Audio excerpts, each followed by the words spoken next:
Hi guys, Laurel here.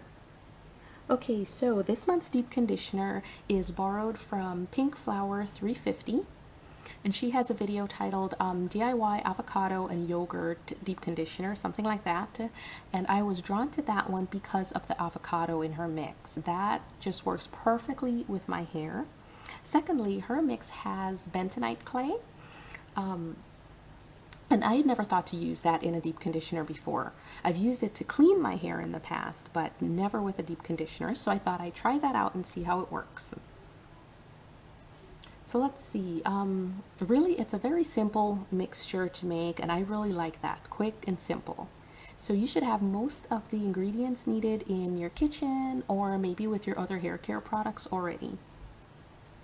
Also, Pink Flower 350 does say that the oils are interchangeable. You can use whatever you have. You don't need to go searching for a specific kind of oil that she uses. And I do that too. I switched out for the oil that I already had here. So I'll show you how I apply it to my hair, how I make it, and then I'll have some pictures afterwards with how I styled it.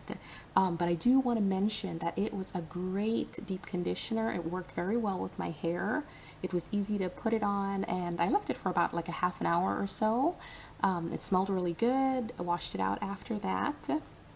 My hair did have added shine, so it's really good. I liked it a lot. So you should give it a shot, see if it matches your hair texture.